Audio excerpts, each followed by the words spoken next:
Act as if nothing is impossible. Let that idea sink into the very core of your being. What would change within you if you truly believed that no limitation could bind you, no barrier could hold you back, no circumstance had the power to deny your desire?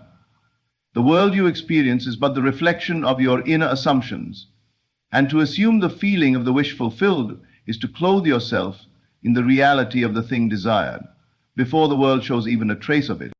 Imagination is not idle. It is the divine creative power within you, the one true source of all manifestations. When you act as if nothing is impossible, you give permission to your imagination to shape your outer world according to your inner convictions. You are not waiting for evidence. You are providing the evidence through your consciousness. The outer world bends to the inner vision. It always has. It always will. Do not wait for proof. That which waits for proof denies the power that brings all things to pass. You must dare to live in the end. Assume that what you desire is already yours. Walk through the world not in hope but in certainty, not in longing but in fulfillment. When you speak, speak from the place where your wish has already come true. When you move, move as one who already possesses what others still seek. This is not arrogance. It is alignment. The world will respond to you not as you are, but as you assume yourself to be. It does not matter what you presently see or hear. The facts do not matter. The only thing that matters is your inner state. The question is not, is it possible, but am I assuming it now? All things are possible to the one who lives in the consciousness of already having. There is no effort in this. It is not a strain. It is a silent, inner knowing that what you have accepted as true will externalize. When you act as if nothing is impossible, you are not pretending. You are choosing. You are stepping into the version of yourself that already exists within the limitless field of possibility. Every version of you already exists. The version that is loved, healthy, wealthy, successful, it is not a fantasy. It is real, waiting to be claimed by your assumption. The door opens when you enter the state. You must feel it. You must feel it real. Not tomorrow. Not when the world gives you a sign. Now. You are not waiting on the world is waiting on you. Creation is finished, all things are. Your job is to select, to dwell in the end, to think from it, to let go of the how and become one with the state desired. This is the secret that moves mountains and calms storms. You are not asking for a miracle. You are becoming the miracle by assuming it is already done. So rise, speak, move, think, breathe as though nothing is impossible, because in the world of imagination, all things are already yours. You are the operant power. Your belief shapes your reality. Your assumption defines your experience. What you accept as true becomes your world. Your reality mirrors your inner assumptions. This is not just a poetic statement. It is the immutable law of consciousness. Whatever you hold to be true in your inner world, whatever you consistently accept without doubt, projects itself into your external experience. You are not observing the world as it is. You are seeing the world as you are. Every event, every encounter, every circumstance you experience is a reflection of the beliefs you carry within. To understand this is to hold the key to transformation. For if you can alter your assumption, you can alter your life. You do not attract what you want, you attract what you are conscious of being. The state you occupy inwardly determines the condition you meet outwardly. If you believe the world is full of struggle, betrayal, and scarcity, then your world will reflect those assumptions back to you in countless forms. You will find people who deceive, opportunities that vanish, and doors that remain closed. But not because the world is inherently that way. It becomes that way for you because your consciousness has ordered it so. It is not personal, it is law. The subconscious mind receives your assumptions as commands. It does not judge, it does not argue. It accepts and expresses. If you say to yourself often enough, "No one understands me," or "I am always overlooked," your subconscious will accept this and faithfully reproduce it in your outer experience. You will meet people who misunderstand you. You will be passed over in conversations and opportunities. The world will comply.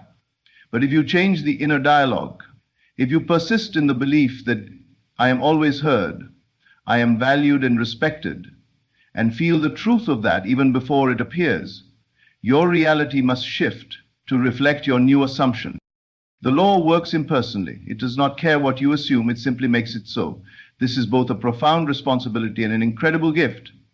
If you accept this truth, then you are no longer a victim of circumstance. You become the architect of your life. Nothing happens to you by chance. Everything that appears in your world has first lived within you as an idea, a belief, or a feeling. This is why self-awareness is the beginning of power. Until you become aware of what you are assuming, you will continue to relive the same patterns, not realizing that the source is not out there, but within. There is no outer cause, there is no power outside of consciousness. Everything you experience is pushed out from the assumptions you hold. If you assume you are lucky, opportunities arise effortlessly. If you assume you are unworthy, you will face rejection at every turn. The world does not create your state. It reflects it. Your job is not to manipulate conditions, people, or circumstances. Your only task is to change your assumption, to occupy a new state of being, and let the outer world catch up. When you understand this, you realize that nothing is set in stone, no condition is final, nothing has to remain the way it is. If your life today is filled with hardship, loneliness, or limitation, it is not a punishment. It is simply the harvest of prior assumptions. Change what you accept as true, and the harvest must change. The world is malleable, plastic to the touch of your belief. You need not fight with what is. You need only withdraw your attention from the undesirable and give your full inner focus to what you now choose to be true. This is not about wishful thinking. It is about conviction. It is about dwelling in the inner feeling that what you desire is already so. The assumption must be felt in the present tense. You must think from the state, not of it. If you assume wealth, do not say, "I will be wealthy someday." Instead, dwell in the state of already being wealthy. What would you feel? What would you do? How would you think? Carry that inner knowing through every moment of your day. Let it color your words, your tone, your posture. Let it become so real within that the outer world has no choice but to mirror it back to you. People often think they must first change the world to feel different within. They want to see the money in their account before they feel abundant. They want to be loved outwardly before they feel lovable. But this is a reversal of the law. The outer follows the inner. If you wait for the world to give you permission to change your assumption, you will wait forever. You must lead. You must assume the new identity, regardless of what your senses report. The senses only reflect past assumptions. They are not the truth. The truth is what you now claim within yourself. There is tremendous power in this awareness. For once you know that your inner state creates your outer world, you stop blaming others. You stop waiting for luck, for timing, for permission. You realize that you are the cause. And with that realization, you reclaim your power. If something in your life displeases you, you no longer feel helpless. You no longer react. You revise. You go within and change the assumption. You choose again. And this choice is not made once, but daily, hourly, moment by moment. You persist in the new belief until it takes root. The world is a mirror, not a creator. It shows you who you are being. If you want to know your current assumptions, look around. Your relationships, finances, health, and circumstances are all echoes of your inner conversations. If you want to know what you truly believe, listen to what you say to yourself in silence. That is the seed, and from that seed your world blooms. If you change the root, the fruit must change. If you plant a new belief, the results must reflect it. This is not about positive thinking in the shallow sense. It is not about repeating affirmations without belief. It is about feeling the truth of your assumption so deeply that the world cannot help but conform. You must saturate your mind with the conviction that what you want is already yours. You must claim it within. The law cannot be broken. What you feel to be true inwardly must appear outwardly in due season. Imagination is the creative power of reality. It is not a tool we use occasionally, nor is it some fanciful indulgence reserved for the dreamer or the artist. It is the essential mechanism by which all things are brought forth into the world. Everything that you see, touch, hear, and experience was once first imagined. the house you live in, the clothes you wear, the words you speak, each originated in the unseen realm of thought and image before they appeared in tangible form. Nothing exists in the world that was not first held in consciousness. You are not given imagination by accident. It is not a passive element of your being. It is your divine creative faculty. When you imagine, you are creating. And what you persist in imagining, with belief, with feeling, must eventually solidify and crystallize into form. You may not know how or when it will happen, but imagination never fails to produce according to the depth of your conviction. It does not matter if you call it vision, dreaming, visualizing, or inner seeing. When you engage your imagination with feeling and intention, you are planting seeds in the invisible soil of your subconscious, and that soil never returns void. There is no limit to what imagination can do because there is no limit to consciousness. All things already exist in the infinite field of possibility, and through imagination you choose which version of reality you will experience. You do not force reality to conform, you select the version you desire by embodying it in imagination. Once assumed and felt to be real, it begins to move toward you. The outer world rearranges itself to reflect what you have accepted inwardly. Most people use their imagination unconsciously. They imagine worst-case scenarios. They rehearse arguments. They envision rejection, failure, and loss. And then, without realizing it, they bring these very things into their lives. They call it fate, misfortune, or bad luck, but the truth is that they have simply used imagination in reverse. Imagination is always working. The question is never if you're imagining, but what you're imagining. Whether you are aware of it or not, you are constantly impressing ideas upon your subconscious mind through the images and assumptions you entertain throughout the day. To live consciously is to direct imagination intentionally. You become a deliberate creator rather than a victim of circumstance. You understand that imagining success, love, peace, health, or wealth is not merely daydreaming. It is a sacred act of creation. You are constructing the inner pattern from which the outer will be molded. If you persist in imagining a version of yourself who is fulfilled, confident, and secure, and you feel the reality of that vision deeply, then the world must reflect that version back to you. The key is not in the words, but in the feeling. It is not enough to merely say, I am successful, or I am loved. You must feel it as if it were true now. The feeling is the secret. It is the emotional charge behind the image that gives it power. When you imagine with strong emotion, you impress the idea upon your subconscious mind, and once accepted, it will move all things necessary to bring about its fulfillment. People, events, and circumstances will be drawn to you, seemingly by coincidence, but there is no such thing. It is the law working through the vehicle of imagination. Imagination is more real than the physical world because the physical world is born out of it. What you see with your eyes is the shadow of a deeper reality, one that exists within you. The senses only report what has already taken form. They cannot show you the cause. The cause is always found in consciousness. That is why living by the senses alone leads to limitation. If you only believe in what you can see, you are trapped in a loop of repetition. But when you believe in what you can imagine, you open yourself to infinite possibilities. You do not need evidence before you can begin.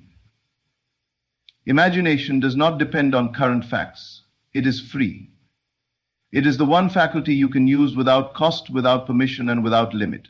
If you are living in lack, you can imagine abundance. If you feel unwell, you can imagine wholeness. If you feel unloved, you can imagine being cherished. You can lift yourself out of any state by assuming its opposite in imagination. And if you persist in that assumption long enough, the outer world must reflect it. For the world cannot help but mirror back the contents of consciousness. The creative act is simple. Assume the feeling of the wish fulfilled. Occupy the state mentally and emotionally. Live from it, not toward it.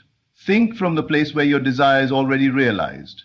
Ask yourself how you would feel, how you would speak, how you would walk, if your desire were now true. Let that imagined self become more real to you than your present circumstances. Let it guide your thoughts, your reactions, your inner dialogue. As you remain loyal to this inner image, the outer world will yield to its shape. Imagination is not pretending, it is selecting. You are not faking something when you act as if it is already true. You are claiming it. You are saying yes to a reality that exists, even if it is not yet visible. There is nothing dishonest in this. You are not lying to yourself. You are telling the deeper truth, that imagination precedes manifestation. What you see with your inner eye is as real, if not more so, than what you see with your outer one. The world of appearances is always a step behind the world of imagination. When you begin to trust your imagination more than your current circumstances, you take back your power. You no longer seek permission from the world to believe in your dream. You no longer wait for conditions to improve before you feel better. You become the cause. You become the author. You write the script of your life not based on what is, but based on what you choose to accept as true. And imagination is the pen you use. It is not difficult to use imagination consciously. It requires only consistency and belief. Begin each day with a clear vision of the life you desire. Close your eyes and see it, feel it, live it inwardly, and throughout the day return to that state. When doubt arises, return to the image. When the world shows you the opposite, return to the feeling. Persist and do not waver. The world must yield. It has no choice.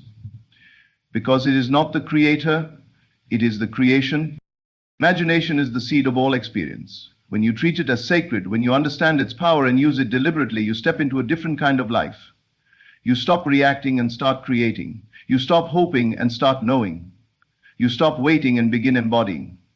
The moment you realize that imagination is reality, you are free. You no longer need to fight the world. You simply go within, assume the new state, and allow reality to reflect your inner world, live from the end, not toward it.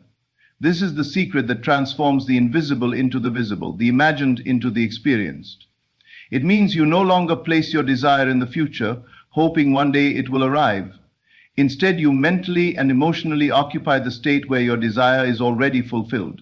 You become it, you think from it, you feel it now, in this very moment, as though it were the only reality. This shift in awareness changes everything because you're no longer longing, reaching, or waiting. You are being, and being is the foundation of manifestation. Being is the creator of manifestation. When you live from the end, you are not concerned with how your desire will come to pass. You do not calculate the steps or analyze the path. You rest in the conviction that it is already done. From this state of certainty, the world begins to organize itself around your assumption. People you've never met, events you couldn't have planned, circumstances beyond your understanding begin to move. Why? Because your assumption creates a new point of attraction. You are no longer moving toward the goal. You're attracting to yourself everything that matches the state you have entered. Living from the end is not about pretending. It is not about hoping that something will change. It is about embodying the change now. If you desire to be loved, you must live as someone who is already loved. Not just in your mind, but in your emotional body, in your reactions, in your choices. You must feel the warmth, the connection, the joy of already having the relationship you desire. If you long for success, you must walk, speak, and think as one who is already successful. Feel the freedom, the accomplishment, the ease of that state, even before it shows up in your bank account or in your career. Your outer world will follow your inner identity, not the other way around. You cannot live in the end while simultaneously keeping your attention on lack. If you are constantly checking for results, wondering when it will happen, or doubting your power, you have slipped back into living toward the end rather than from it. The moment you ask, where is it? You are no longer in the state of fulfillment. You are in the state of absence. And the law can only reflect what you are being. It cannot bring you what you do not claim internally. You must hold the inner tone of fulfillment so steadily that it becomes more real to you than anything your senses report. This requires a discipline of the imagination. It requires the willingness to turn away from the facts and remain loyal to the vision, not just occasionally but consistently. It means that when circumstances appear unchanged, you do not waver, you do not drop your assumption, you reaffirm it. You go deeper into the state, you feel it more fully. You saturate your awareness with the reality of the end fulfilled, and as you do, you are rewriting the script of your life. You are telling the universe what is real for you, and the universe must respond accordingly. You must also learn to identify yourself with the new state. It is not something outside of you that you're trying to reach. It is something within you that you are now choosing to embody. If you want to be healthy, you must assume the identity of one who is healthy. Not tomorrow, not when the symptoms disappear, but now. Feel the vitality in your body. Move as someone who is strong and whole. Let your imagination teach your body what it means to be well. As you persist in that assumption, your body begins to reorganize around it. You are not healing the body through effort. You are impressing upon the body a new pattern through consciousness. This applies to every area of life. If you want wealth, do not approach it as someone who lacks. Do not beg or bargain. Instead, imagine what it would feel like to have complete financial freedom. What does that feel like in your body? What choices would you make? What kind of thoughts would you entertain? When you catch yourself thinking from lack, gently return to the end. Imagine again, feel again. Anchor yourself in the new reality, and the old must fade. Living from the end requires faith, not in the religious sense, but in the creative power of your own consciousness. It requires that you believe more in your inner vision than in your current experience. You must trust that what you accept as true within will be shown without. You do not need evidence before you can feel. You feel first, and the evidence appears. This is the reversal of the old way of living, where feeling is dependent on external circumstances. In the new way, you generate the feeling, and the world reflects it back to you. When you live from the end, your decisions also begin to change. You no longer act from desperation, fear, or scarcity. You act from fulfillment. You speak with clarity. You carry yourself differently. You are no longer trying to make things happen. You are allowing them to unfold. And this change in behavior is not forced. It arises naturally from your new identity. Because when you feel successful, you behave like someone who succeeds. When you feel loved, you move through the world with openness and warmth. Your external behavior becomes a mirror of your internal state, and that alignment brings harmony to every aspect of your life. Even your emotional reactions change. You no longer take things personally. You no longer feel triggered by appearances. Why? Because you know the end is already secured. You are no longer shaken by delays or contradictions. You do not need the outer world to affirm your state, because you are rooted in it from within. You remain undisturbed. You persist. And this persistence is not struggle. It is calm, steady confidence. You have seen the end, and you live there. Living from the end also awakens gratitude, not for what is coming, but for what already is, inwardly. Gratitude is the language of fulfillment. When you feel grateful for something you cannot yet see, you are declaring that it already exists in consciousness. That vibration of appreciation magnetizes the experience toward you. It opens doors, lifts your energy, and keeps you attuned to the reality you have chosen. This way of living may feel unfamiliar at first. It may feel unnatural to feel joy when there is no visible reason. But the more you practice, the more natural it becomes. You begin to realize that joy, peace, abundance, and love are not the result of conditions. They are the cause of them. When you take your attention away from what is and place it upon what you choose, and when you do so consistently, you are training the mind to serve your vision rather than your history. Every moment, you dwell in the feeling of the wish fulfilled you are creating. Every second, you refuse to be moved by appearances. You are aligning with the true source of power. You are not waiting for the world to give you permission. You are not hoping for some future moment to rescue you. You are claiming the moment now. You are stepping into the end, living from it.